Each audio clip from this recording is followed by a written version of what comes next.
She stood on a platform built from rotting wood and other people's cruelty, her little brother's hand locked in hers, while men with money in their pockets shouted numbers like she was a horse at market. Clara Whitmore was 22 years old, she hadn't eaten in 2 days, and every single person in that crowd knew it. That's what made the bidding so easy for them. Desperation has a smell, and Blackstone Ridge had learned to profit from it. But then a voice came from the back of the crowd, quiet, certain, and heavy enough to stop everything cold. And nothing that happened after that was ever simple again. If this kind of story pulls at something in you, stay with us all the way to the end. Drop your city or country in the comments so I can see how far this story has traveled. Hit that like button if you're already feeling it, and subscribe to the channel so you never miss what comes next. You're part of this family now. Don't go anywhere. The auction had been Harlan Briggs's idea, which told you most of what you needed to know about Harlan Briggs. He was the man who held the Whitmore family's debt, $412 accumulated across 3 bad harvests, 1 stolen shipment of seed grain, and a fever that had taken Daniel Whitmore in the middle of February without the decency to warn anyone first. Harlan had shown up at the ranch 12 days after the burial with 2 men behind him and a piece of paper in his hand, and he'd given Clara exactly 1 week to pay what her father owed or vacate the property. She'd had $11 and a mule that was half blind in 1 eye. Harlan had taken the mule. The public auction, the selling of labor contracts technically, which was how they dressed it up to keep it from sounding like what it was, had been scheduled for a Thursday. Clara found out about it on Wednesday evening from May Pickford, who ran the dry goods store and felt guilty enough about it to warn her, but not guilty enough to do anything else. It's Silas Crow behind it, May had told her, eyes down, hands busy rearranging bolts of fabric that didn't need rearranging. Harlan owes him money too. Crow told him he'd clear the debt if Harlan could deliver something worth having. Claire had stood in the middle of that store for a long moment, listening to the word something hang in the air between them. "He means me," she said. May didn't answer, which was its own kind of answer. She'd thought about running, spent most of that night thinking about it, actually, sitting at the table in the ranch house that wasn't theirs anymore, listening to Eli breathe in the next room. He was 13, her brother, thin as a rail fence and still young enough to believe things could get better if you just held on. She hadn't told him what was coming. She told him to put on his good shirt in the morning because they were going into town, and he'd believed her without question, the way he believed most things she told him, and that trust had sat in her chest like a stone all night. Running meant taking Eli into open territory with $11 and no horse and no clear destination. Running meant Harlan would post notices and someone would find them inside a week, because people in desperate circumstances were easy to track. They moved toward warmth, toward food, toward anything that looked like safety, and those places were watched. So she didn't run. She put on her own good dress in the morning, the dark blue one her mother had made 3 years before she died, and she woke Eli and combed his hair herself because he always missed a spot in the back, and they walked the 2 miles into Blackstone Ridge together in the early light with the mountains going pink behind them. She held his hand the whole way. She didn't tell him why. The platform was in the open square beside the land office, which Clara thought was probably intentional. The land office was where you recorded ownership. Putting the auction next to it was a kind of statement about how this territory understood the relationship between property and people. There were maybe 40 people in the crowd by the time Harlan climbed up to do his introduction. Some of them were there to bid. Some of them were there to watch. A few of the women near the back had the particular expression of people who disapproved, but had calculated that disapproval was costly and silence was cheap. Eli figured it out about 30 seconds after they stepped onto the platform. "Clara." His voice had gone very flat and quiet. "What is this?" "Don't let go of my hand," she said. "Clara, don't. Let go." He didn't, but she felt him go rigid beside her, felt the way his breathing changed, and she kept her eyes straight ahead because if she looked at him, she was going to come apart, and she couldn't afford that right now. Harlan started talking. He was good at this, at making ugly things sound administrative. He talked about the debt in round numbers, about the legal framework, about the opportunity for a fine young woman and her brother to work off what was owed in an arrangement that would benefit all parties. He talked for 3 minutes without once using the word auction. Then he opened the floor for offers and the mask came off. The first bid was $40. A man named Cutter, who ran a freight operation out of the south end of town and was known for working his employees until they broke. He looked at Clara the way you looked at a piece of equipment you were considering, assessing weight, assessing durability, calculating output. Someone countered with 50, then 70. Then a voice from the left side said 120, and the crowd shifted because that was starting to get serious. Clara watched them and kept her face still. Her father had taught her that, "Don't give them your fear, Clara, because once they have it, they'll use it." She didn't know if it was working. She couldn't feel her own face anymore. Eli had started to shake, not visibly, just a fine tremor running through his arm into hers, and she squeezed his hand once, hard, and he squeezed back. The bidding reached $160 and slowed, the way bidding does when the people with shallow pockets have dropped out and the ones still in are deciding how badly they want to win. Cutter had gone to 170. The man on the left said 180. Harlan was doing that auctioneer thing with his voice, building urgency out of silence and repetition, and Clara was staring at a fixed point above the crowd, a weather vane on the feed store roof, a rusted rooster turning slightly in the morning wind, and she was not thinking about anything at all because thinking was the thing most likely to break her open. $200, the voice came from the back. Not loud. That was the thing about it. It wasn't trying to be loud, and it cut through everything anyway, the way a single clear note can cut through noise if it's pitched right. The crowd turned almost in unison, which told Clara this was someone they recognized. She looked. He was standing at the edge of the square where the street curved toward the livery stable, like he'd just arrived, or like he'd been there long enough to have chosen his position carefully. Tall, dark-coated, with the particular stillness of a man who'd learned that unnecessary movement was a form of advertisement. She didn't know him, but from the way the crowd had gone quiet, Blackstone Ridge did. Harlan recovered first. We have 200 from, sir, your name for the record. Wyatt Cole. The murmur that moved through the crowd wasn't fear exactly. It was closer to recalibration, people adjusting their understanding of the situation. Cutter, to his credit, considered it for a moment. Then he shook his head and stepped back. The man on the left had already gone quiet. Harlan tried for a counterbid. He looked around the crowd with the expectant expression of a man hoping someone would make his problem go away. Nobody moved. $200, Harlan said finally, in the voice of a man concluding a transaction he'd somehow lost control of. Sold. Wyatt Cole walked through the crowd the way water moves around rocks, not forcing anything, just finding the path.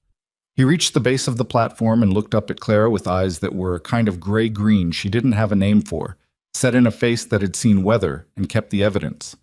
He didn't smile. He didn't explain himself. He said, "Come down from there," and turned to speak quietly to Harlan about the money. Eli pulled at her sleeve. "Do we trust him?" "No," Clara said. "But we're coming down anyway." She'd expected him to take them somewhere immediately, to his ranch, or to wherever he'd already planned to install them, because she wasn't naive enough to think there wasn't a plan. Men didn't spend $200 on impulse, but Wyatt Cole did something she hadn't anticipated. He took them to the diner on 2nd Street, sat them down at a corner table, and ordered them breakfast. Real breakfast. Eggs and salt pork and biscuits and coffee, and a glass of milk for Eli that arrived still cold from the morning delivery. Eli ate like someone had told him it might be his last meal. Clara watched Wyatt over her coffee cup and tried to read something useful in the way he sat. Straight-backed, but not stiff, hat on the table beside him, hands around his own cup like he had nowhere particular to be. "What do you want?" she said. Not a question. She was tired of pretending things were questions when they weren't. Wyatt looked at her steadily. "Right now. For you to eat something. You look like you haven't since Tuesday." "I'm not asking about right now." "I know what you're asking." He set his cup down. "I have a ranch, north of here, up in the mountain foothills. The work is hard and there's a lot of it, and I've been managing it alone for 2 years, which means it's gotten away from me in certain areas. I need hands, Both of you could work, if you're willing. You'd have your own quarters, food, and fair pay counted against what I paid out today. Clara waited. That's it, he said. That's not it? Something shifted in his expression, not offense, more like acknowledgement. You're right that it's not a simple situation, he said. You don't know me. You have no reason to think I'm being straight with you. I understand that, but I'm telling you the arrangement as it stands. Work, fair wages, your own space. When the debt's cleared, you're free to go or stay, your choice. I won't tell you what to do with your lives. And if we say no, then I take you wherever you want to go and consider the $200 a bad investment. He picked up his coffee again. I've made worse ones. Eli had stopped pretending not to listen. He was looking at Wyatt with the particular intensity of a 13-year-old running his own calculations. You have horses? Eli asked. Eli, Clara started. 8, Wyatt said, plus 2 that need gentling. You know horses? Our father taught us, Eli said, and the past tense landed on the table between all 3 of them like something dropped. Wyatt didn't flinch from it. Then you'd be useful, he said simply. Clara looked at her brother, at the way his shoulders had come down from around his ears, at the way his hands had stopped their restless movement against the tabletop. She thought about the $11. She thought about the open territory and the half-blind mule Harlan had taken. She thought about May Pickford rearranging fabric and not meeting her eyes. She had very few options. She'd had fewer than she thought for a long time. But she was still the one choosing between them, and that mattered, even now. 1 month, she told Wyatt Cole. We try it for 1 month. After that, we renegotiate or we leave. He nodded, like that was a perfectly reasonable counteroffer, like he'd expected something like it. 1 month, he agreed. What? The road to the ranch took most of the afternoon, north out of Blackstone Ridge and then up into country that got wilder the higher they climbed, the pines thickening and the air sharpening and the mountains filling up more and more of the sky until there wasn't much else to look at. Wyatt drove the wagon. Clara sat beside him in silence that she kept waiting to become uncomfortable and that somehow didn't. Eli sat in the back with his legs hanging off the tailgate, watching the landscape change. The ranch came into view around a bend in the trail, a main house, a barn, 2 outbuildings, and a corral running along the eastern edge. It was bigger than she'd expected, and in worse shape than she'd expected too, which the lengthening evening light couldn't quite disguise. A section of the fence line had come down and been jury-rigged back up with rope. The barn doors hung slightly off-true. The kitchen garden beside the house was half-choked with weeds. It wasn't ruined, but it was a place that had been maintained by someone managing alone, handling the urgent things and letting the rest slide. Wyatt pulled up in front of the house and set the brake. He looked at the ranch the way she'd been looking at it, without apology, without explanation. It needs work, he said. I can see that. You asked what I want. That's the honest answer. It needs more than one person. Clara climbed down from the wagon without waiting for help. She stood in the yard and looked at the house and the barn and the fence line going soft in the evening light, and she thought about her father's ranch before the bad harvests, the way it had looked when everything was running right, when the work was hard but the results were visible, when a day's effort left something you could point to. She wasn't going to tell Wyatt Cole that she already knew how to fix a fence line, that she'd been keeping books for her father since she was 16, that she could read soil and weather and the particular sound a roof makes when it needs attention. She wasn't going to tell him any of that yet, because knowing what you know is one kind of advantage, and letting people underestimate you is another, and right now she needed every advantage she had. Show us where we're sleeping, she said. He showed them. The room was small and plain, 2 cots, a window facing east, a hook on the wall for clothes. It smelled like pine boards and dust and years of disuse. Eli threw himself down on one of the cots and was asleep inside of 10 minutes.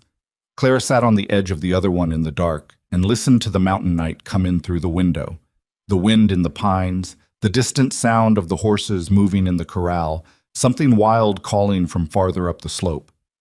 She thought about Silas Crow, about the look on his face when Wyatt's voice had stopped the bidding, the particular expression of a man who'd been certain of something and had that certainty taken from him. She'd seen that expression and filed it away, because men who looked like that didn't let things go easily. Silas Crow had wanted something, and he hadn't gotten it. And in her experience, that kind of man spent a great deal of energy making sure that the failure belonged to someone else. She would need to be ready for that. She didn't know when, and she didn't know how, but she would need to be ready. The mountain night settled around the ranch. Eli breathed steadily on the other cot.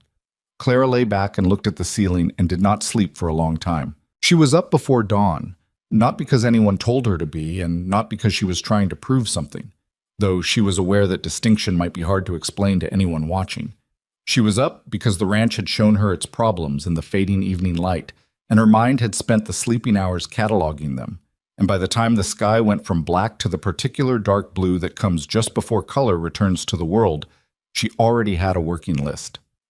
The fence line on the eastern corral was the most urgent. 2 posts had rotted at the base and been propped with what looked like a fence rail wedged at an angle, which would hold until the first horse leaned on it and then wouldn't. The horses Wyatt kept were not small animals. Clara had noticed that much on the way in. She found a lantern in the kitchen, lit it, and went out to look at the barn before the light came up fully. The barn was better inside than out. The structure was sound, good timber, solid joins, a roof that had been patched recently enough to still be holding. The smell was hay and horses, and the particular drywood smell of a building that had been worked in for years. 4 of the horses were in their stalls, the others were in the corral. She went down the row slowly, letting each horse get her scent before she offered her hand, the way her father had taught her. The bay mare at the end was the only one that shied, pulling back against the stall wall with her ears flat. "I know," Clara told her. "New person. I don't blame you." She was examining the mare's near foreleg. There was a subtle stiffness in the way she'd moved when Clara had shifted position, when she heard boots on the barn floor behind her. "You're up early," Wyatt said. "Mare's favoring this leg." She didn't look up. "How long?" A pause. "Few days. I thought she'd work it out." "She won't work it out if you keep her on it." Clara straightened. "She needs to be off it for at least a week, maybe more depending on what's underneath. You have a poultice?" "Somewhere." "I'll need it this morning." She moved past him toward the barn door. "Also, your fence posts are rotted on the east corral. The repair someone did is going to fail." Wyatt turned to watch her go. She could feel it without looking. "Good morning to you too," he said. She almost smiled. She didn't. Gina. The poultice was in the tack room, behind a collection of tools that had been put away in the approximate vicinity of where they belonged, rather than in any order that made sense. Clara reorganized the shelf while she was there, not as a statement, just because disordered tools wasted time. Then she went back to the mare and worked on her leg while the morning came in through the open barn door in long, pale bars. Eli appeared around 7, hair still flattened on one side, and watched her from the stall door for a while without speaking. "The gray one keeps looking at me," he said finally. "That's because he's curious. Curious horses are easier than nervous ones." She wrapped the mare's leg with the methodical care of someone who had done this before many times, in worse light than this. "Go introduce yourself. Slow. Don't reach for his face right away. Let him come to you." "I know how to meet a horse, Clara." "I know you do. I'm just talking." He went. She heard him murmuring to the gray in the next stall, the low, steady voice their father had used, and something in her chest pulled tight and then released. Wyatt brought coffee out around 7:30. He handed her a cup without asking if she wanted one, which she appreciated, and leaned against the stall door and watched her finish the wrapping. "Where'd you learn that?" he asked. "My father. He was good with animals."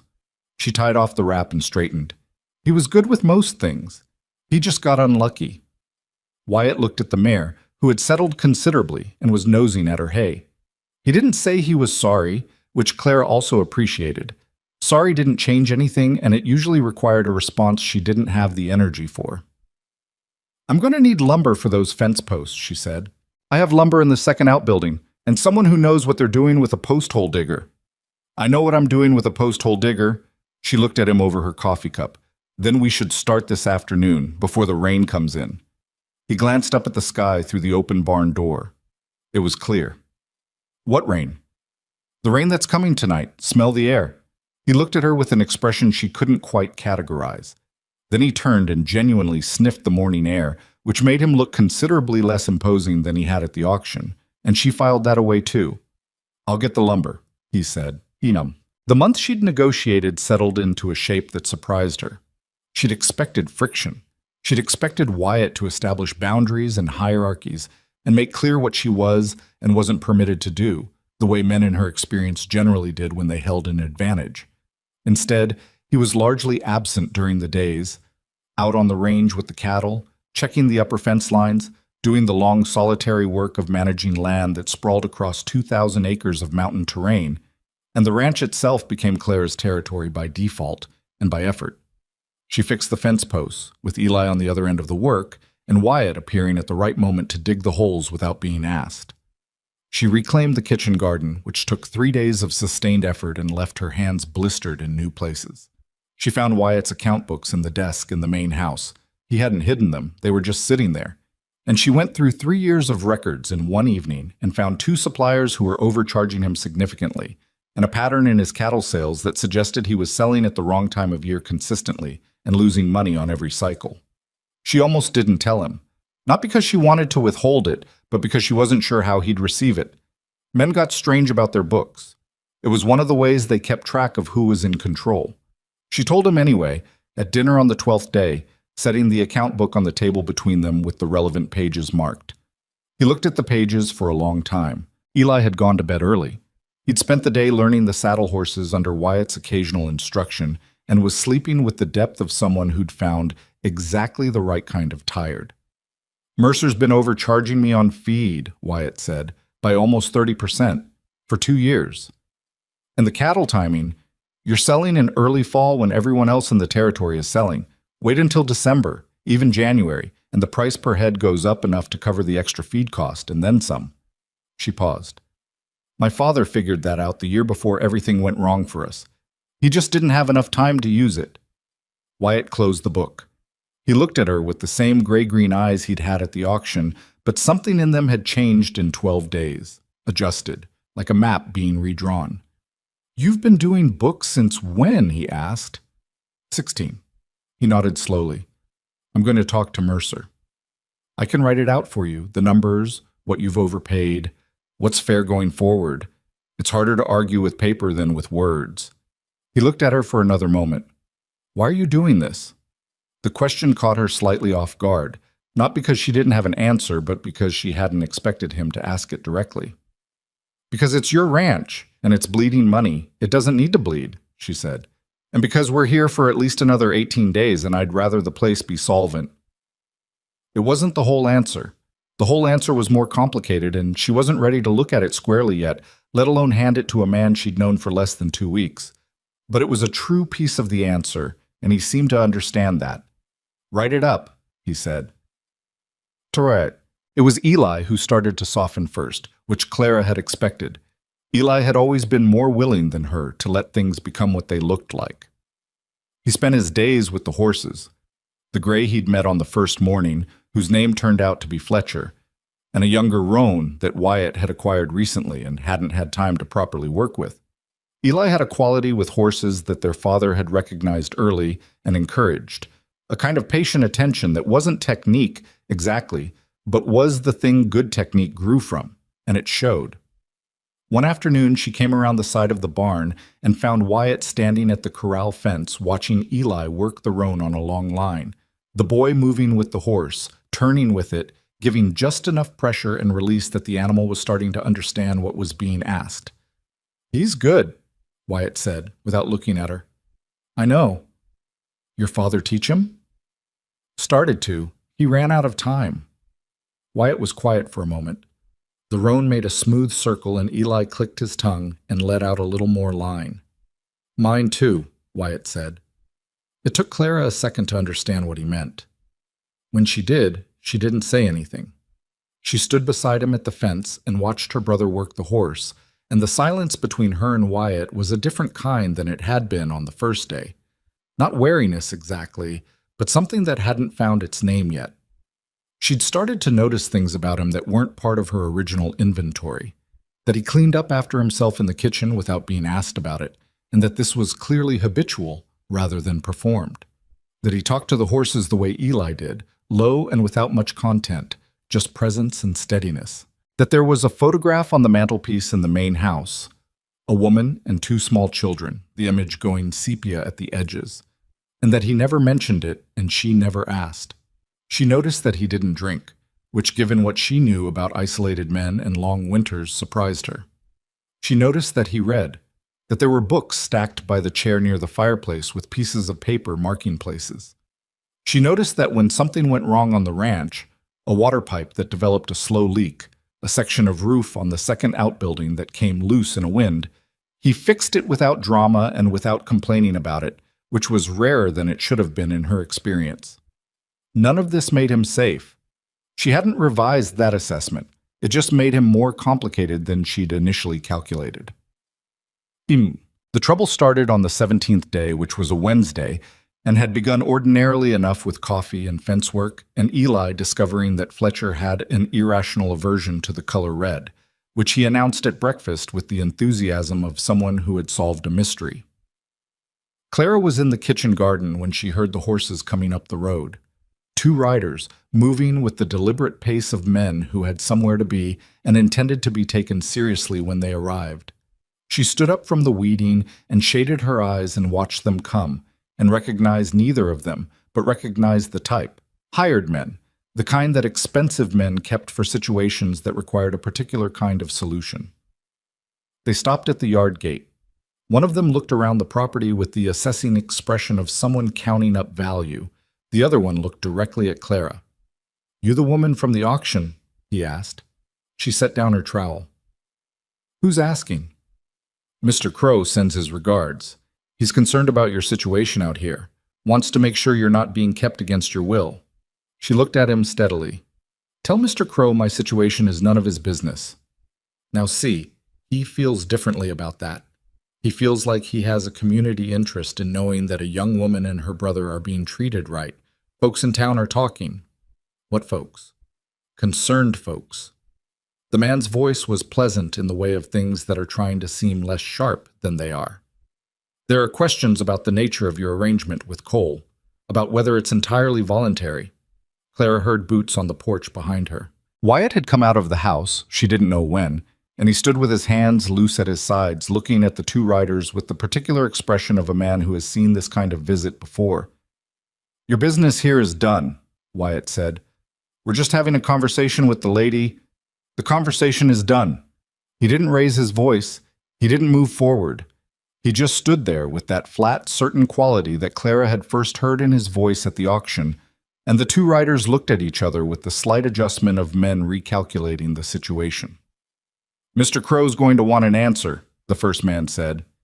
"You've got one," Wyatt said. "Now ride out." They rode out. Clara watched them go until they disappeared around the bend, then turned back to her garden and picked up her trowel and went back to the weeding, because the weeds were still there regardless of what else was happening. After a moment, Wyatt came and crouched at the edge of the garden bed. "You know who Silas Crow is," he said. Not a question. "I know what he is." She turned a clump of crabgrass out of the soil, root and all. "He was at the auction. Harlan was running it for him. He's been trying to buy up land and contracts in this territory for 3 years, Wyatt said. He's patient about it. That's what makes him dangerous. He doesn't rush. He just builds until you can't move without running into something he owns. And now he's decided he wants this ranch. He's been interested in this land for a while. The water rights, mainly. There's a creek that runs through the north pasture that feeds 3 other properties downstream. Whoever controls it controls a lot more than just the water. He paused. I've told him no twice. He sent those men as a third ask. Clara sat back on her heels. He's using me as the reason. The concerned community member routine. Wyatt's mouth went flat. It's useful because it's hard to argue against publicly. I defend myself and it looks like guilt. She thought about that. She thought about May Pickford rearranging fabric and saying folks in town are talking and not meeting her eyes. She thought about how easily a story got away from the person it was about once enough people decided to tell it. He's going to take it to town, she said. He already has, I'd guess. She looked out toward the road, empty now in the afternoon light, the dust the riders had raised already settling. "Then we need to be ready for what comes next," she said. Wyatt looked at her, not with surprise exactly, but with a kind of attention that was different from how he'd been looking at her on the first day, like someone revising a calculation and finding the new number more interesting than the old one. "We," he said. It wasn't quite a question. She didn't treat it like one. "Go check the north fence line," she said, and stood and brushed the dirt from her knees. "I'll start dinner." The rumors reached them before the week was out. Clara heard them first from the supply driver who came up the mountain road on Friday morning with the order she'd placed through Wyatt: flour, salt, lamp oil, a new length of rope for the corral. He was a loose-mouthed man named Denny who seemed to believe that delivering goods entitled him to deliver opinions alongside them, and he talked while he unloaded without any particular invitation. "Folks in town are saying Cole's got himself a situation up here," Denny said, swinging a flour sack over his shoulder. "Saying the woman and boy aren't exactly free to leave." Clara took the flour sack from him without comment and set it inside the door. "They're saying Crow tried to do the right thing, sending men up to check, that Cole ran them off." Another sack. "Some people figure there's a reason a man pays $200 for a woman he doesn't know." "Some people figure wrong," Clara said. Denny shrugged with the particular comfort of a man who is reporting things rather than responsible for them.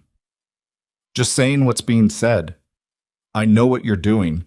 She signed his delivery paper and handed it back. "Tell whoever's listening that I signed this paper myself, and I'm standing here of my own free will, and I'd appreciate it if Blackstone Ridge found something more useful to occupy its mind." Denny tucked the paper away and climbed back onto his wagon with the expression of a man who had gotten more than he bargained for. He didn't say anything else, but Clara watched him drive back down the road and knew with a flat certainty that the version he'd carried back to town would be shaped by the fact that she'd spoken sharply to him, and sharp-tongued women in difficult situations rarely came out well in other people's retellings.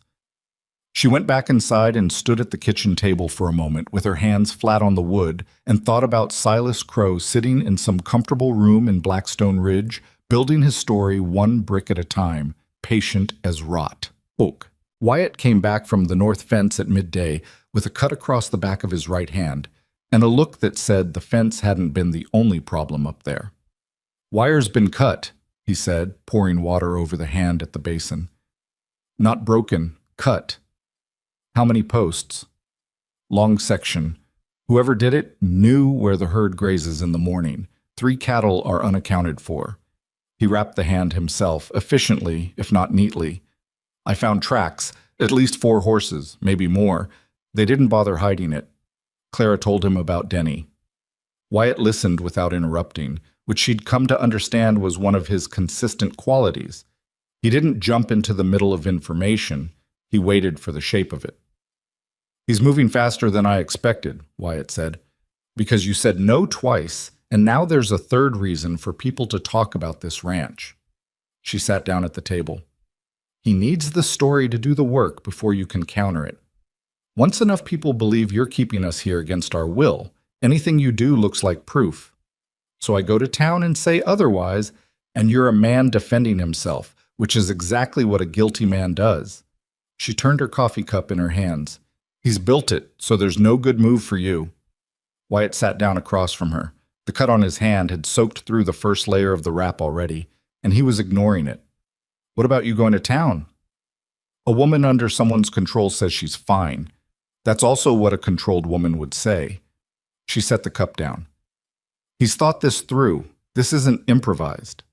"No," Wyatt agreed. "It isn't." They sat with that for a moment. Outside, she could hear Eli in the corral with Fletcher, the horse's hooves rhythmic on the packed earth, the quiet, one-sided conversation her brother kept up while he worked.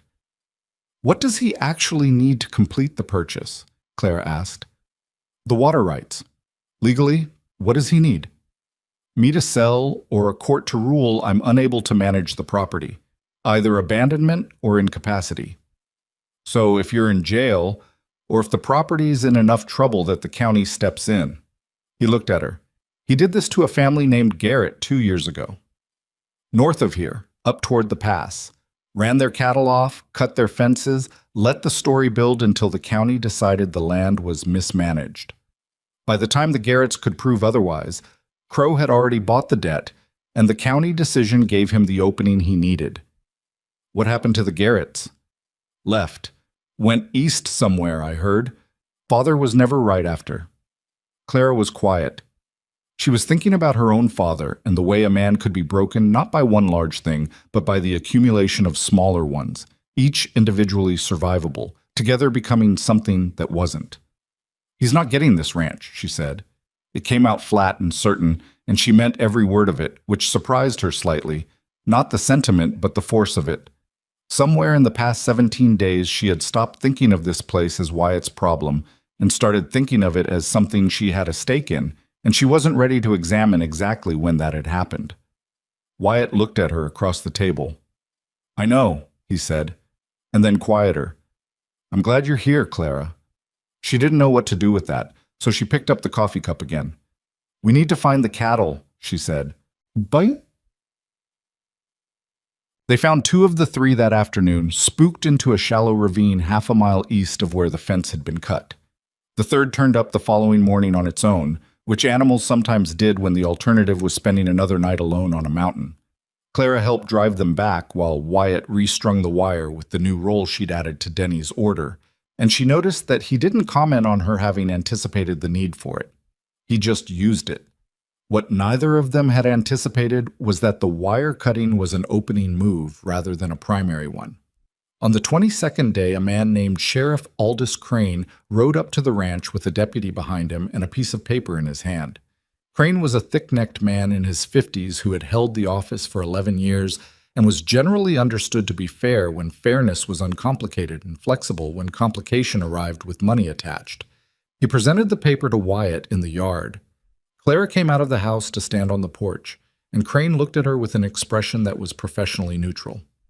Miss Whitmore, he said, I have a complaint filed by Silas Crow alleging that you and your brother are being held on this property without your consent. I'm required to ask you directly. Are you here of your own free will? I am, Clara said. Are you free to leave at any time? I am. Crane wrote something on a small pad. And the boy? My brother is 13 years old and in my care. He's here because I'm here. Yes, ma'am. Crane turned back to Wyatt. I'm also required to document the condition of the property in response to a separate complaint about the state of the land. Missing cattle, damaged fencing. The fencing was cut, Wyatt said, by someone. And the cattle came back. Yes, Mr. Cole, I understand you believe. I don't believe it. I found the cuts. Fresh wire. You want to come look at it? I'll show you. Crane considered this. The deputy behind him was young and trying to look like he wasn't paying attention to Clara, which meant he was paying a great deal of attention to Clara. I'll take a look, Crane said, not as warmly as the offer deserved. He looked. He made more notes. He asked 2 questions that were reasonable and 3 that were shaped by whoever had written Crow's complaint. Then he got back on his horse and told Wyatt he'd be in touch, and rode back down the road with his young deputy, and the dust settled and the ranch was quiet again. He'll file something, Wyatt said. He already has a reason to file something, Clara said. That's what today was for, not to find evidence, to create a record that a complaint existed and was investigated. Wyatt looked at her. My father dealt with county men twice, she said. I watched how it worked. She went to town herself on the 25th day. Wyatt didn't try to stop her, which she'd half expected and half feared. He'd saddled the bay mare, whose leg had healed clean over the previous 10 days, and handed her the reins and said, be careful, and she'd said she would, and she'd ridden down the mountain road alone for the first time since arriving. Blackstone Ridge looked different now than it had on the Thursday of the auction, or maybe she was looking at it differently. The same buildings, the same dirt streets, the same weather-vane rooster on the feed store roof. But she moved through it now as someone who had somewhere to come back from, and that changed the angle of everything. She went to May Pickford's store first. May looked up when she came in and had the grace to look uncomfortable about it. Clara, she said. May. Clara set her list on the counter. I need these things. While you're pulling them, I want to talk.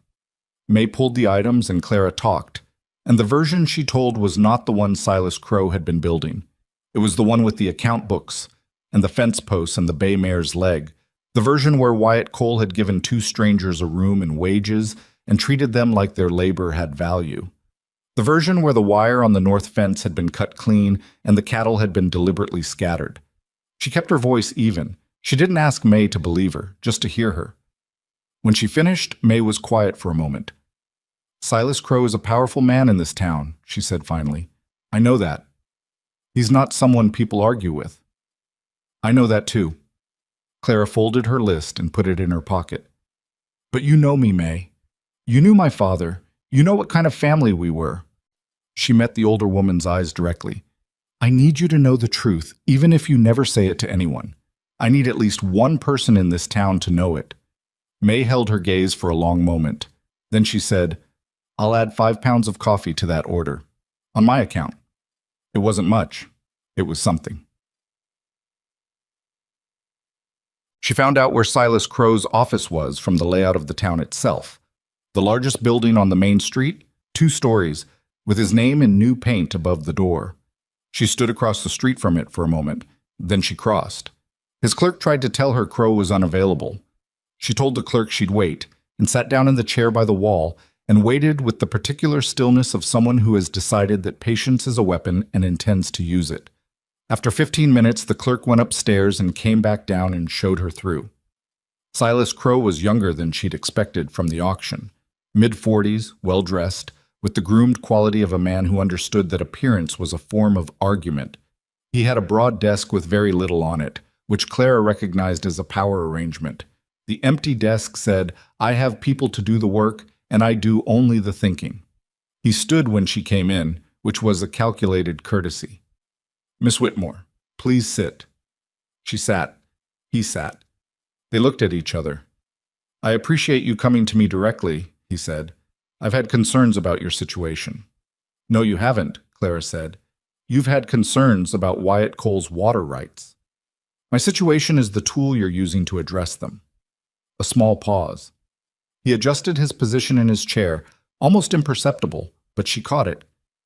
"That's a direct characterization," he said. "I'm a direct person." She folded her hands in her lap. "I want you to hear me say it plainly, Mr. Crow, so there's no confusion later. I'm at that ranch because I chose to be. Wyatt Cole has treated me and my brother fairly and has not once tried to control or harm us. Whatever complaints you filed with Sheriff Crane are built on a story that isn't true, and I think you know that." Crow was quiet for a moment. When he spoke again, the careful courtesy was still there, but underneath it, something had shifted, gone cooler. "You're loyal to Cole. That's understandable given your circumstances." "I'm accurate. There's a difference. Miss Whitmore." He laced his fingers on the desk. "I've been in this territory for 15 years. I've built what I've built through patience and through understanding how things work. Mr. Cole is sitting on land that has a future far beyond what he's capable of developing. That's not a criticism. It's a reality. The water rights on that North Creek could support 3 downstream operations that would employ 40 people. One man and his cattle are not the best use of that resource." "That's an interesting argument for taking something that doesn't belong to you." "I'm talking about purchase, fair market value." He said no. "People reconsider." Clara looked at him steadily. "Is that what the cut fence wire was? Encouragement to reconsider?" The temperature in the room dropped by several degrees. Crow's expression didn't change, which was itself informative. A man genuinely ignorant of what she was referring to would have shown some confusion. "I don't know what you're talking about," he said. "I think you do." She stood. "I think you've done this before to people who had less ability to push back than Wyatt Cole, and I think you've come to believe that patience and money can move anything that's in front of you." She picked up her bag. "I want you to understand that this isn't the Garrett situation. We're not going to wear down and leave. And if you keep cutting fences and scattering cattle and filing false complaints with the sheriff, I will make sure that everyone in Blackstone Ridge understands exactly what you're doing and how you've been doing it for years." Crow stood now too. The courtesy was entirely gone. "You're a woman with no property, no money, and no standing in this territory," he said. "And you're threatening me." "I'm informing you," Clara said. "There's a difference." She left. Her hands were shaking by the time she reached the street, which she'd known they would be, which was why she'd kept them in her lap during the conversation. She stood in the afternoon light outside his building and took one breath and then another until the shaking stopped, and then she untied the bay mare from the post and swung up and turned north toward the mountain road. She'd known when she went in that naming what he was doing wouldn't stop him. Men like Crow didn't stop because someone told them they'd been seen. They adjusted, recalculated, found a different angle. She'd known that. What she'd needed was for him to know that she knew, that they weren't confused about what was happening, that the story he was building would have a counterstory running beside it. She was halfway up the mountain road when she realized that she'd said we in his office, "We're not going to wear down and leave." She hadn't planned that. It had come out of something that felt like simple truth, and she rode the rest of the way up the mountain examining that truth from different angles, the way you'd examine a rock you'd picked up and found heavier than you expected. She arrived back at the ranch as the sun was dropping behind the western peaks, painting everything amber and rust. Wyatt was at the corral fence watching Eli work the roan in the last light. He turned when he heard the mare's hooves on the yard. He looked at her face, and whatever he found there made him ask, "How'd it go?" "He's not going to stop," she said. "But he knows we know. That changes the shape of it." Wyatt took the mare's bridle while Clara swung down. "You went to see him directly." "Yes." He was quiet for a moment, holding the mare. Then, "That took nerve." "It took information," Clara said. "The nerve was just getting me through the door." She took the reins back and started walking the mare toward the barn to cool her down. "Tell Eli to come in before dark. I think we're going to need to start watching the cattle at night." Behind her, she heard Wyatt say, "Already on it." And then, quiet enough that she might have been meant to miss it, "I'm glad you came back." She didn't answer, but she walked the mare a little slower than she needed to, there in the cooling evening, with the mountain dark coming down around the ranch and everything still standing that she'd half expected not to find standing, and something that had been knotted in her chest since the day of the auction, loosened by one careful degree. She'd been right about the night watches. 3 days after her visit to Crow's office, someone came up the north road after midnight and cut the water line that ran from the creek to the stock trough. It wasn't dramatic, just a clean slice through the pipe where it ran close to the fence line, the kind of cut that would look like wear or accident in dim light.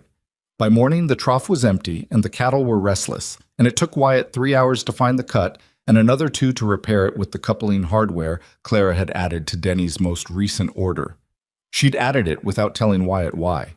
She'd been looking at the water infrastructure the same way she'd looked at the fence posts in the first week, finding the weak points before someone else found them for her. When Wyatt came back from the repair and found her in the kitchen and she explained what she'd anticipated, he sat down heavily in the chair by the table and was quiet for a long moment. "How do you do that?" he asked. "Do what?" "Think like he does." Clara poured him coffee and set it in front of him. "Because I've been the thing someone was maneuvering around for most of my life," she said.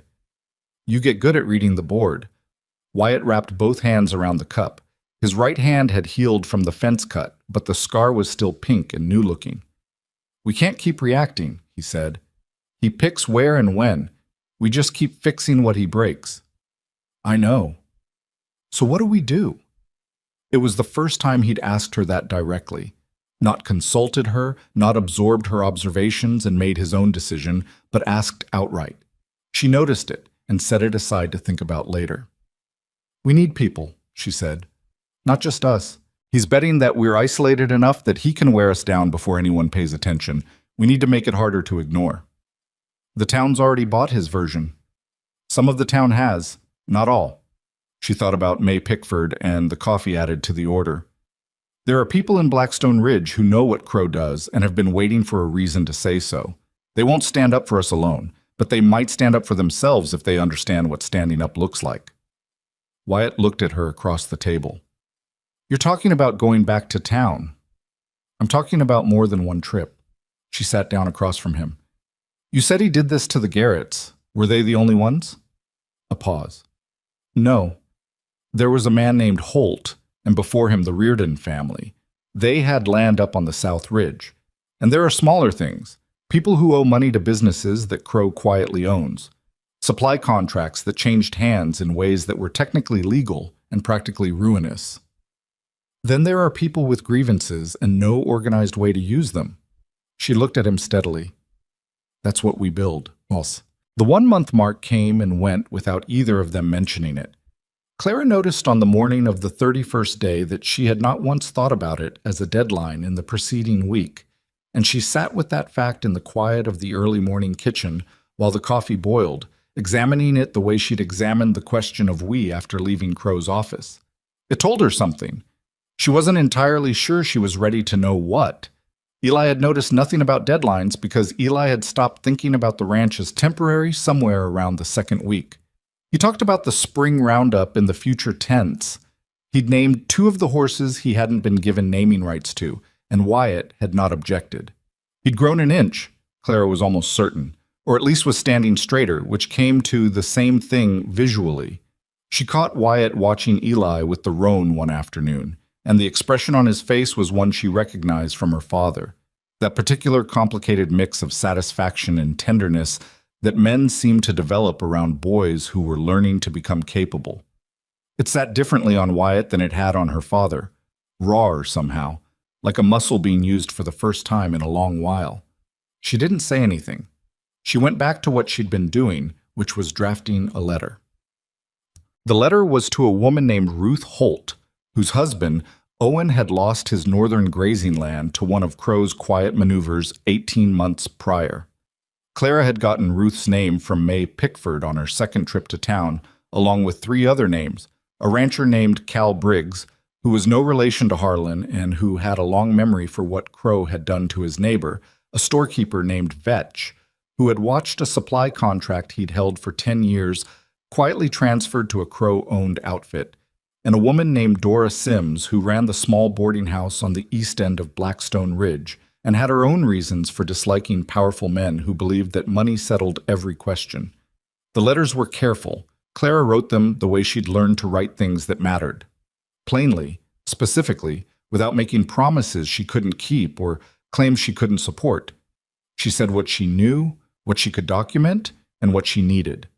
She asked for nothing dramatic. She asked for conversation. 2 of the 4 wrote back. Ruth Holt's letter was short and written in a hand that pressed hard on the paper, like she'd been waiting for someone to put the question in writing. I have documents, she wrote. Owen kept records of everything. He thought it would help eventually. Maybe it finally will. Cal Briggs' response came through a third party. He sent word with a teamster that he didn't put things in writing, but that he'd be at the feed store in Blackstone Ridge on the second Saturday of the month, and if someone happened to be there, he'd be willing to talk about the weather. Clara rode down for that Saturday meeting and spent 40 minutes discussing the weather with a weathered man in his 60s who had a poker face and a very precise memory for dates, amounts, and names. He knew about the Garretts. He knew about the Reardons. He knew about 2 other families that hadn't been on Wyatt's list. Why hasn't anyone gone to the county authorities? Clara asked. Cal Briggs looked at her with the expression of a man who has lived too long to be surprised by naive questions, but is willing to be patient about them.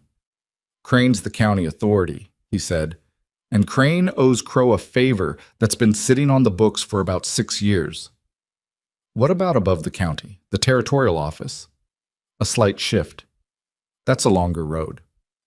I know it is, Clara said, but it's a road. Briggs was quiet for a moment, watching the street through the feed store window. You'd need documentation, real documentation, not just people say so.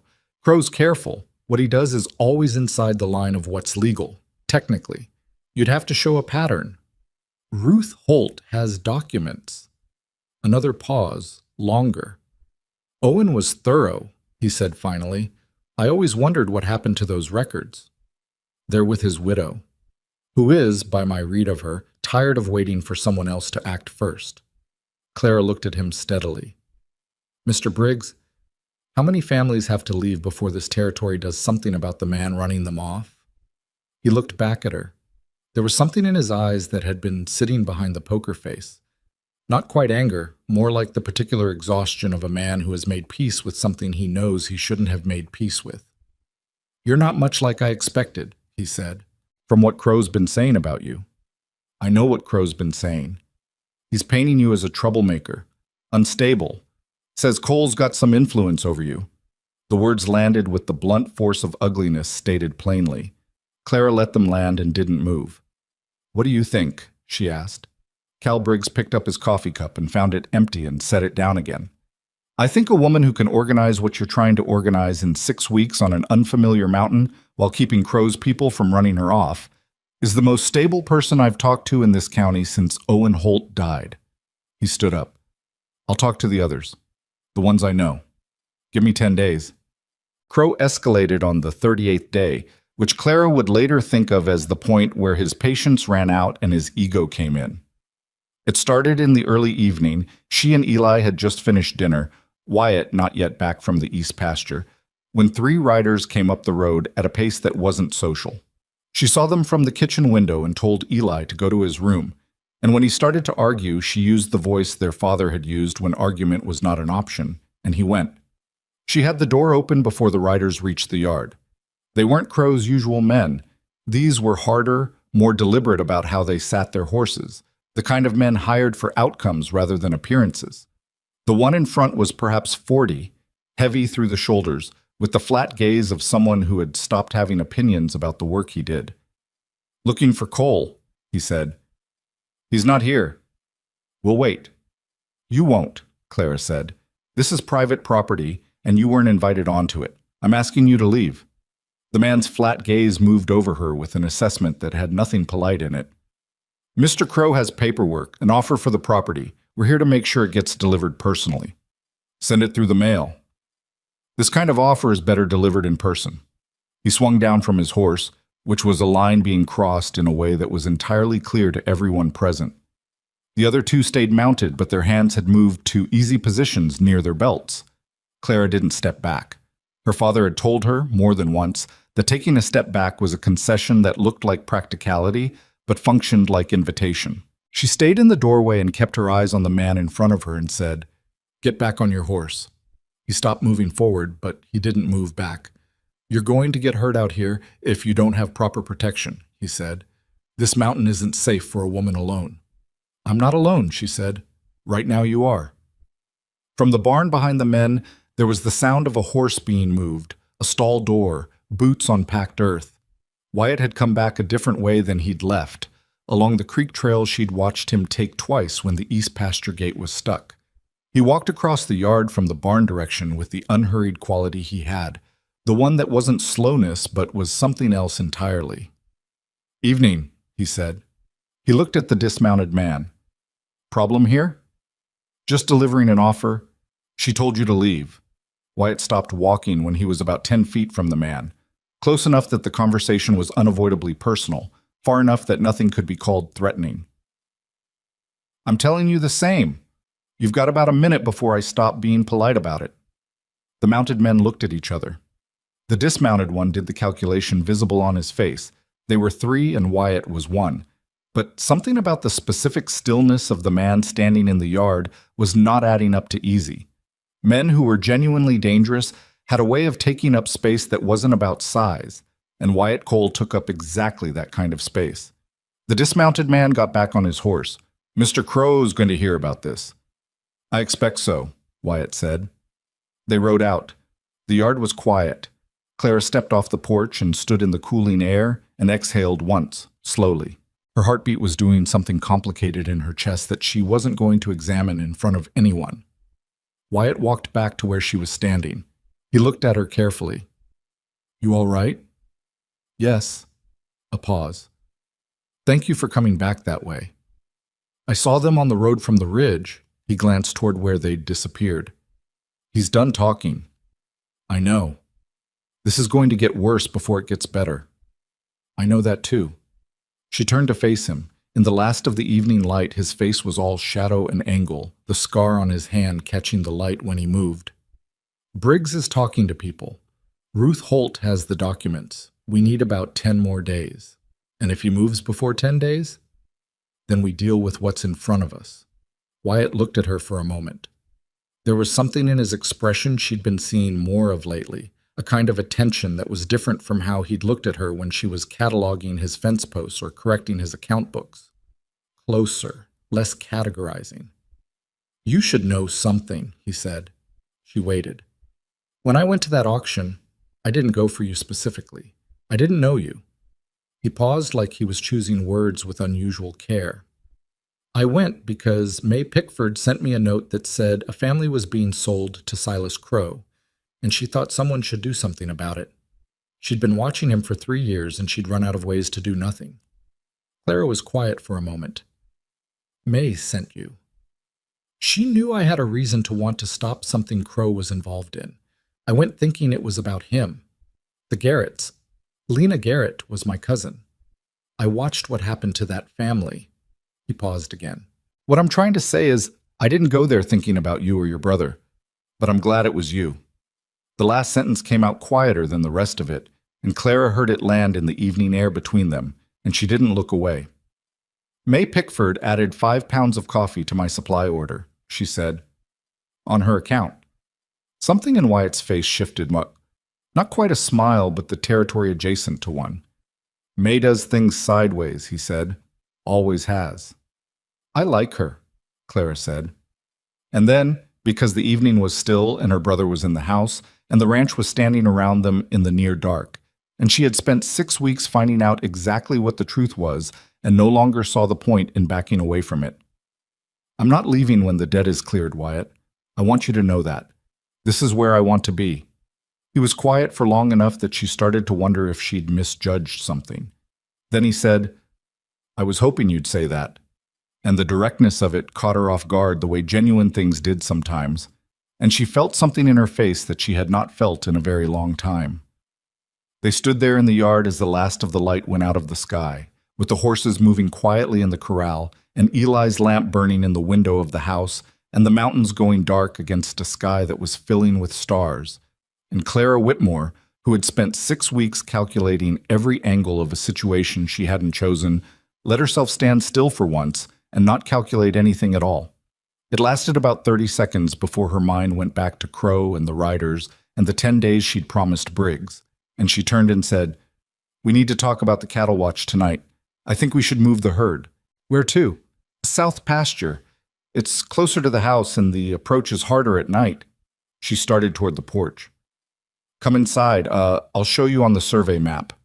He followed her, which she had come to understand was one of his consistent qualities, the willingness to follow when the direction made sense, the same way she'd come to follow his lead on the land itself, on the cattle and the horses and the 1,000 physical things this mountain knew how to demand.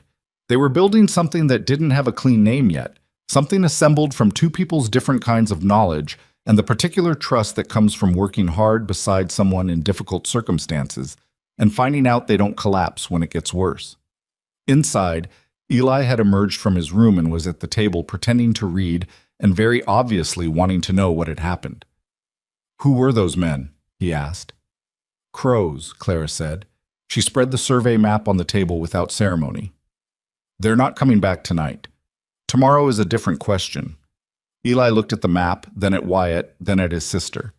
Something in his face had gone serious in a way that reminded her of their father, that quality of a young person deciding to be older than they are because the situation requires it. What do you need me to do? He asked.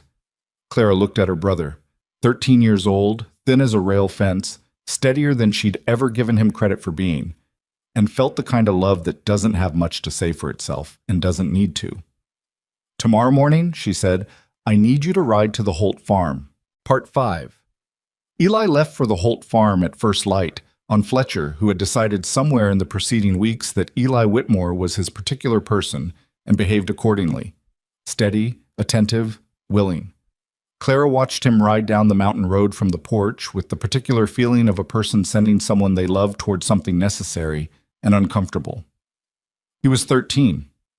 He was also the most reliable messenger she had because he was young enough that Crow's men wouldn't think to watch for him, and because Ruth Holt had a soft spot for young people that Clara had intuited from her letter and had since confirmed through May Pickford, who knew Ruth's character the way small-town people know each other, not intimately, but accurately. The message Eli carried was simple. Bring the documents to Blackstone Ridge on Thursday. Meet at May's store at noon. Thursday was 4 days away. Clara had chosen it because Cal Briggs had told her he needed 10 days and she was giving him 11. and because she'd had a letter the previous morning from the Territorial Land Office in response to one she'd sent 3 weeks prior. The letter was formal and non-committal in the way of official correspondence, but it contained the name of a deputy territorial commissioner who was scheduled to pass through the county seat 30 miles south the following week, and it suggested that documented concerns regarding land acquisition practices might be of interest to his office. She'd read that letter 4 times. Then she'd filed it in the account book where she kept documents that mattered. Crow moved on the second day. She'd expected him to wait longer, to let the pressure build the way he usually did, patiently, systematically, until the thing he was pressing on gave way. But something had changed in the calculus, and Clara would later decide that the change was her visit to his office. She'd shown him that she understood what he was doing, and men who build their power on the assumption that other people can be managed from a distance have a particular vulnerability to being seen clearly. It unsettled him. And unsettled men made decisions that patient men didn't. The decision he made was Sheriff Crane. Crane arrived mid-morning on Tuesday with the same deputy he'd had before and a second piece of paper, this one more formal than the first. He presented it to Wyatt in the yard, and Clara came out and stood at the porch rail and read it from there. A county order requiring Wyatt Cole to appear before the county magistrate on Friday morning to answer questions regarding the management of his property in light of ongoing concerns. It was clean, technically legal. Exactly the kind of move Briggs had described. Inside the line, practically ruinous. If Wyatt appeared on Friday and the magistrate was sympathetic to Crow's version of events, the ranch could be placed under a county oversight order. If he didn't appear, the default judgment would be worse. Friday was 1 day after Thursday. "He knows we're doing something," Wyatt said after Crane left. "He doesn't know what," Clara said. "He just knows we've been moving, and he wants us in a magistrate's office before we can finish moving. Can we move faster?" She thought about it. Ruth Holt and the documents, Cal Briggs and the people he'd been talking to, the deputy territorial commissioner 30 miles south. 4 days of work compressed into 2. "I can try," she said. Puss. She rode to town that afternoon herself, alone, on the bay mare, who was fully sound now, and moved like she'd been waiting for the chance to stretch out on a long road. Clara let her run on the flat sections and thought while she ran. The problem with compressing the timeline was that the thing she was building depended on people who had their own fears and their own calculations about cost and risk. Cal Briggs had agreed to 10 days because 10 days felt like enough distance from the moment of deciding to the moment of acting. Enough time to talk himself into it properly, to let the conviction solidify. Asking him to move in 2 days was asking him to act before the conviction was solid, on the strength of trust he was still developing in a woman he'd met once over cold coffee in a feed store. She couldn't make that ask of him directly. She'd lose him. What she could do was change what acting looked like. May Pickford was in the back of the store when Clara arrived, doing inventory in the particular absorbed way of someone who uses physical work to manage difficult thoughts. She looked up when Clara came through, and her expression shifted through several things quickly before settling on something that was part relief and part bracing. "I heard about the magistrate order," May said. "Word moves fast." Crane came in for supplies afterward. He looked like a man who doesn't love his own job right now. May set down her clipboard. "What do you need?" "I need to know if the magistrate is actually Crow's or if he's just Crane's," Clara said. "They're different problems." May considered this. Magistrate Feld has been in this county for 20 years. He went to school with Owen Holt. I don't know that he loves Crow. I'm not sure anyone loves Crow, really. But he's cautious. He goes the way the evidence points. Then if the evidence points the right way on Friday, he'd follow it. May paused. That's a significant if. I know. Clara stood at the counter. Is there any way to get word to Feld before Friday? Not through official channels. Personally. May Pickford looked at her with the expression of a woman who has spent years pretending not to know how things actually work, and is now being asked to stop pretending. His sister-in-law comes in here every Wednesday for her household order, she said carefully. Tomorrow is Wednesday. Yes, it is. Clara held her gaze. I'll write something tonight, short. Just the facts. The documented ones. What Ruth Holt has. What it shows. Something he can read in 5 minutes, and no is real. May was quiet for a moment. Then she reached under the counter and produced a piece of paper and a pencil and set them on the counter without comment. "You might as well write it here," she said. "Save the ride back." Eli returned from his Holt farm the following morning with Ruth Holt riding alongside him on a brown mare and a leather satchel strapped across her back, with a strap that had been repaired so many times the repairs had their own repairs. Ruth Holt was perhaps 50, with a face that had been weathered by years of outdoor work and grief in roughly equal measure, and she dismounted in the yard and shook Clara's hand with a grip that meant business. "I've been waiting a long time to do something with these," Ruth said, patting the satchel.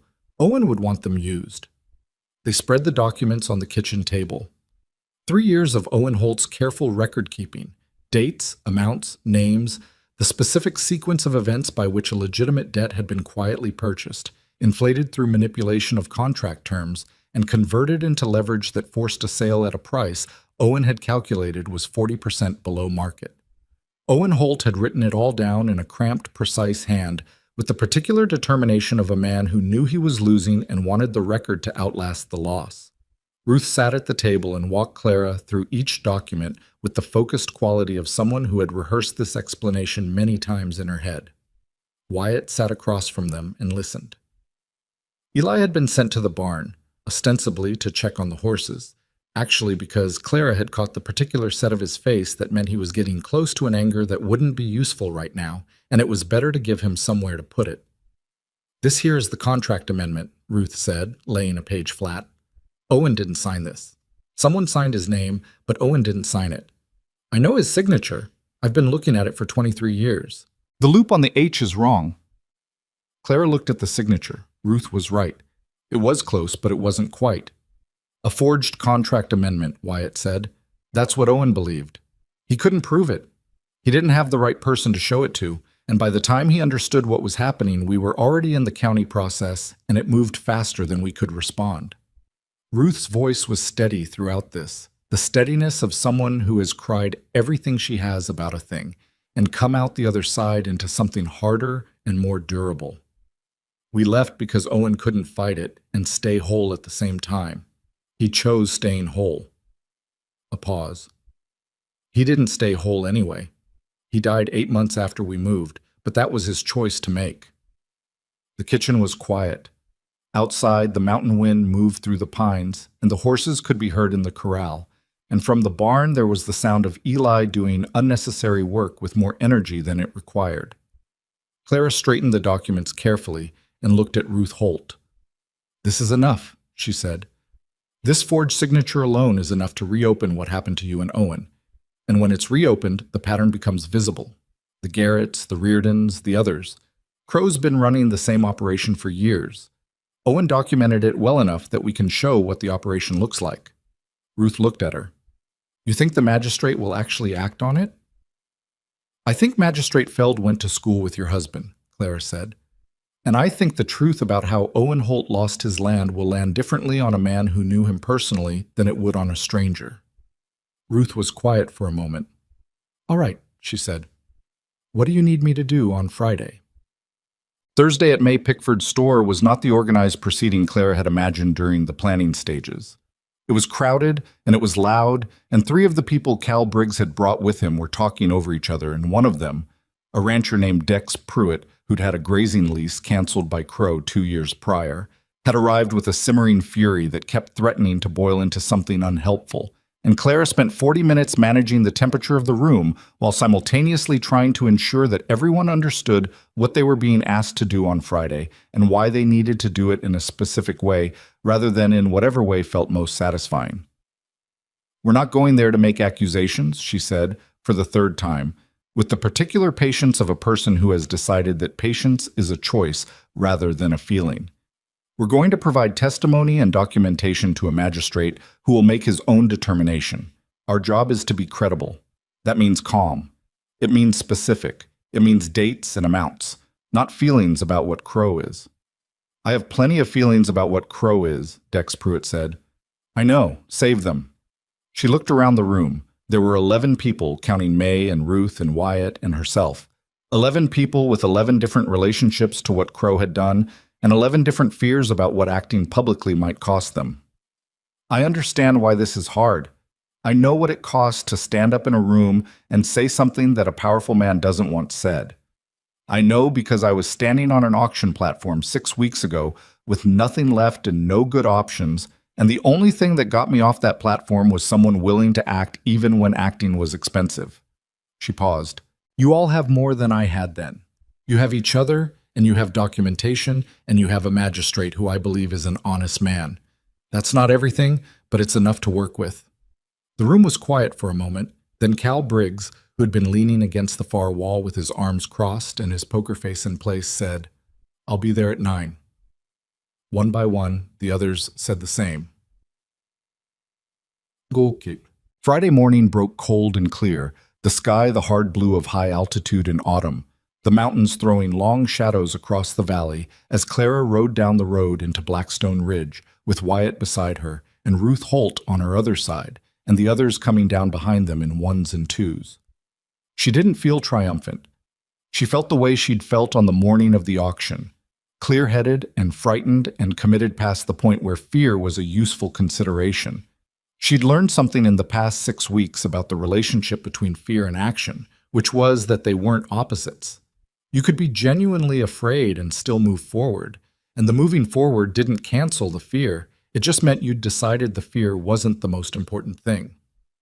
The magistrate's office was a single-story building on the county seat end of Main Street, and when they arrived, there were already people outside it. Not their people, but townspeople who had heard something was happening and had come to see what it was. Clara recognized a few faces. Mostly, she kept her eyes on the door. Silas Crow was inside when they entered. He was sitting in a chair to the right of the magistrate's desk, with his lawyer beside him, and the composed expression of a man who has seen many rooms like this one and knows how they work. When the door opened and Clara came in, followed by Ruth Holt and Wyatt, and then Cal Briggs and Dex Pruitt and the others filing in behind them, the composure stayed in place for a moment longer than was natural, which told her everything she needed to know about whether he'd anticipated this. Magistrate Feld was a thin man in his 60s with careful eyes and the deliberate manner of someone who has learned that slowness in judgment saves work later. He looked at the room as it filled and waited until it was settled before he spoke. This is an inquiry into property management concerns regarding Cole Ranch, he said. Mr. Cole, you've been asked to appear. I see you've brought some people with you. These people have information relevant to the matter, Clara said. With your permission, I'd like to explain why. Crow's lawyer started to object. Feld raised one hand without looking at him. Miss Whitmore, I've received some information this week that has broadened my understanding of this inquiry. I'm inclined to hear what you have to say. Please, proceed. She proceeded. She laid it out the way she'd written it, plainly, specifically, in order. The auction and what Harlan had told her about Crow's involvement, the riders at the ranch, the cut fence wire and the water line, the visit to Crow's office and what he'd said and hadn't said. Then she introduced Ruth Holt, who set the leather satchel on the magistrate's desk and opened it, and walked Feld through Owen Holt's documents with the same careful patience she'd shown at the kitchen table 2 days prior. The forged signature. Feld looked at it for a long time. Then Cal Briggs spoke. Then Dex Pruitt, who managed to be specific and calm in a way that suggested he'd taken Clara's instructions seriously, even if he hadn't enjoyed receiving it.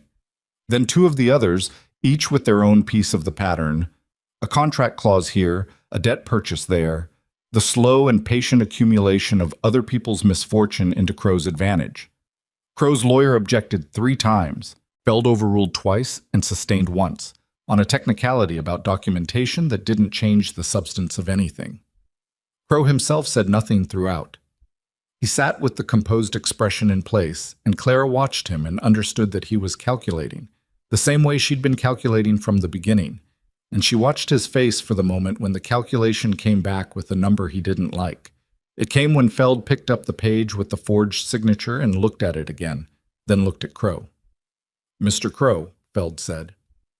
This contract amendment bears Owen Holt's signature on a document that his widow states he did not sign. I'll note for the record that I knew Owen Holt for 30 years, and I'm looking at this signature myself. A pause. I'd like your lawyer to explain how this document came to exist. The lawyer said something about the validity of contracts and the passage of time and the difficulty of authenticating documents retrospectively. It was a competent argument. It was not a sufficient one. Crow put his hand on his lawyer's arm, stopping him mid-sentence, and looked at Feld directly for the first time. This inquiry was requested to address concerns about Cole Ranch, he said. His voice was perfectly controlled. I don't see how the Holt situation is relevant. It's relevant, Feld said, because it suggests a pattern of conduct that directly bears on the nature of your interest in Cole's property. He set the document down. I'm going to request that the Territorial Land Office conduct a full review of property transactions in this county in which you've been involved over the past 5 years. In the meantime, I'm issuing a stay on any further county proceedings related to Cole Ranch pending that review. The room was not silent.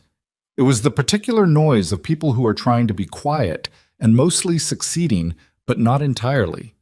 Clara heard it as if from a slight distance, the way you hear things when your body is still managing the aftermath of sustained tension. Crow stood.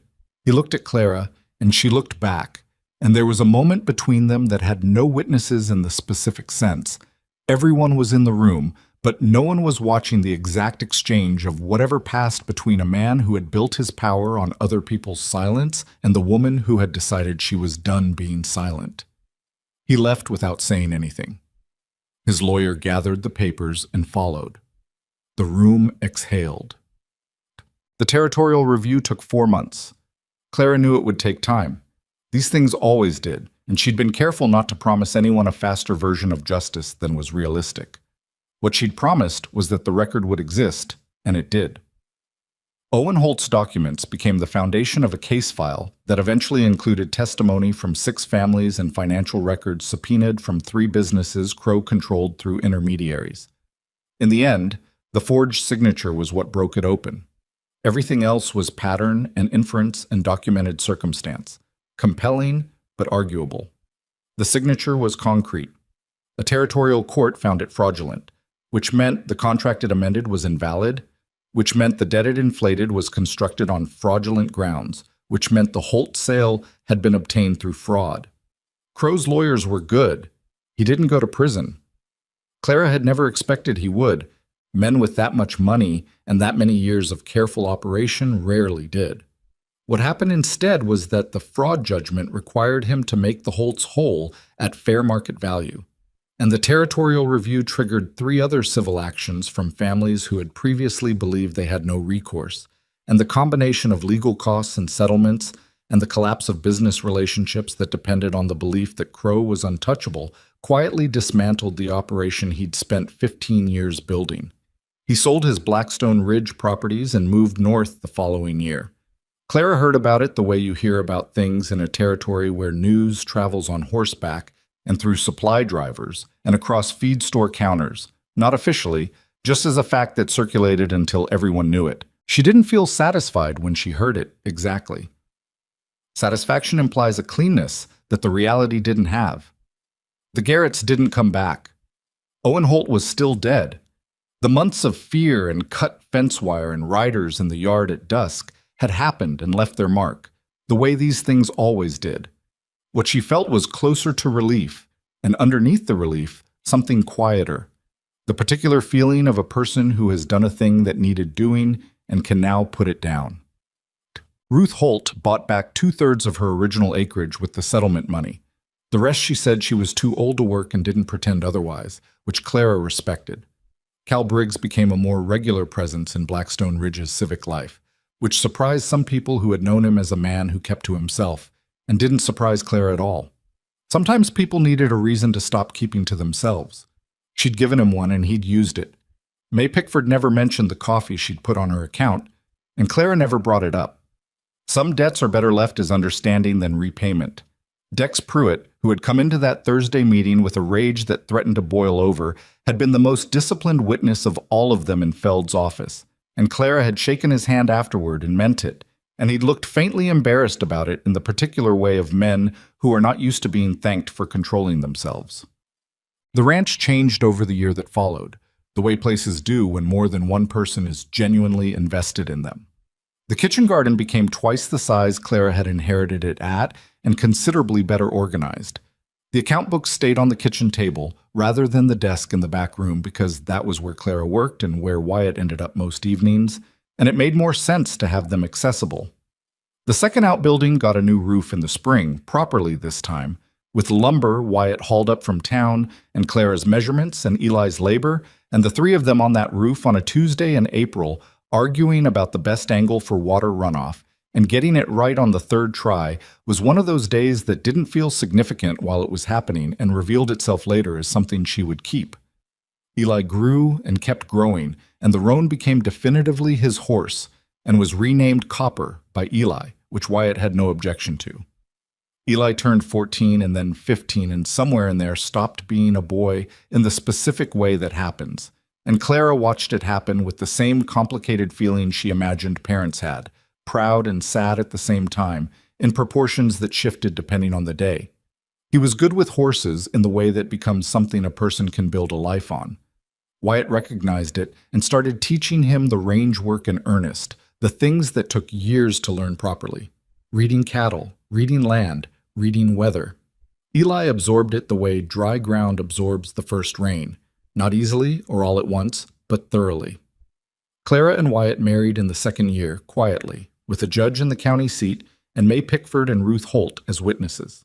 There was no ceremony beyond the legal one. Clara had never been a person who needed ceremony, and Wyatt was not a person who offered it, and between them the absence of performance felt like a form of honesty they both preferred. What they had instead of ceremony was every morning, the fire and the coffee and the account books, and the argument about whether the south pasture needed reseeding this year or could wait another season, and the evenings when Wyatt read by the fire and Clara worked at the table and they didn't talk much because talking wasn't always the primary language between people who understood each other.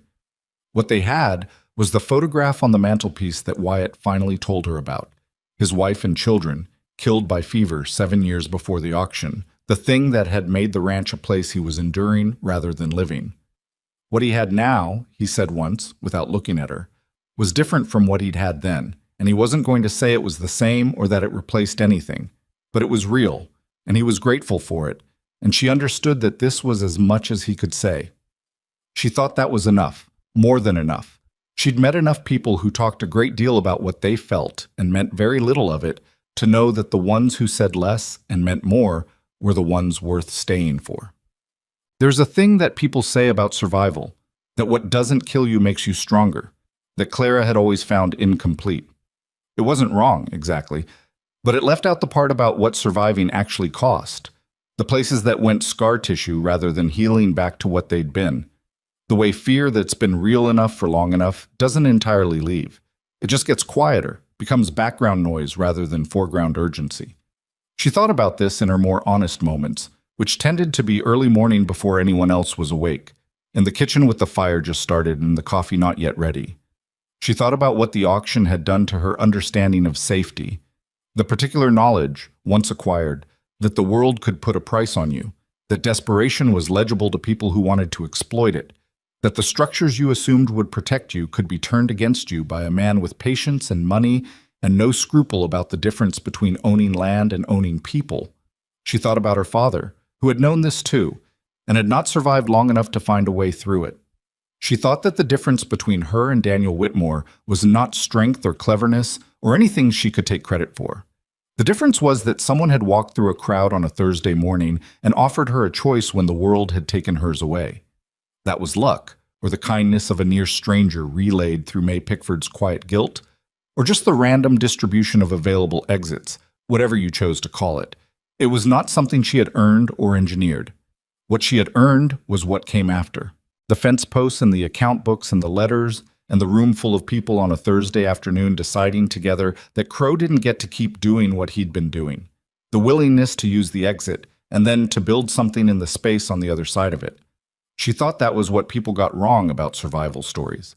The assumption that the surviving was the point. The surviving was just the precondition. The point was what you built with the life you'd managed to keep. One evening in the third year late summer, with the light going golden across the pastures and Eli out with the cattle and Wyatt repairing the corral gate that had been giving trouble all week, Clara sat on the porch steps and looked at the ranch in the way she'd started looking at it. Not cataloging, not planning, just seeing it. The kitchen garden, overgrown now, with the good kind of overgrowth, the productive kind. The barn with its true-hung doors, the fence lines running clean across the slope, the house that had been a lonely man's endurance, and was now, without anyone planning it that way, without any ceremony or declaration, a home. She thought about the auction platform, the rotting wood under her feet, and the men shouting numbers and Eli's hand shaking in hers. She could access the memory precisely, the way you can access a bad thing you've lived through, but it sat differently now, not farther away, just differently, the way a scar sits differently than a wound. Wyatt came around from the corral, wiping his hands on his jacket, and stopped when he saw her on the steps.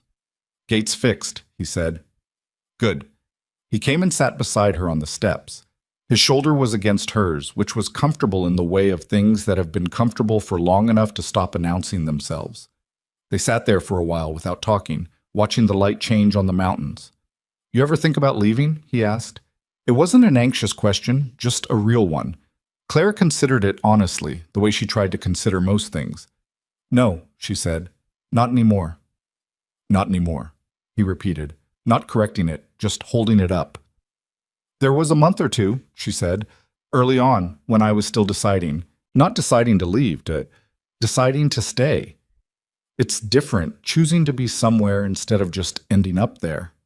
She looked out at the pastures. "I think I needed to know it was a choice, not just the best available option." Wyatt was quiet for a moment. "And now?" "Now it's just where I am." She turned to look at him. "That's not a small thing." He nodded slowly. She could see him filing it away the way he filed things. Not into words, just into the part of himself that knew things. Down the slope, in the long amber light, Eli's figure appeared at the edge of the pasture, riding Copper at an easy lope with the ease of a boy who had grown up on horseback in the best sense. Not recklessly, but naturally, like it was just another way of moving through the world. Clara watched her brother ride and thought about Daniel Whitmore, who had taught both of them what she could see in Eli's hands right now. She thought about how things survived through people rather than in spite of them. How her father was in the way she'd wrapped the bay mare's leg and organized the tack room and read the account books in the evening light. How he was in Eli's patience with a nervous horse and his precise memory for what an animal needed. How nothing was entirely lost if you kept using what you'd been given. The light finished its slow work on the mountains, and the first stars came through in the east, and the ranch settled into the particular quiet of a place where the day's work is done and what's been built is still standing. And Clara Whitmore, who'd been put on an auction platform and had gotten off it, and had come up a mountain road with $11 and a dead father's name and found, against every calculation, that it was enough to begin with, sat on her porch steps in the cooling evening and was still, and did not need anything more than what she had.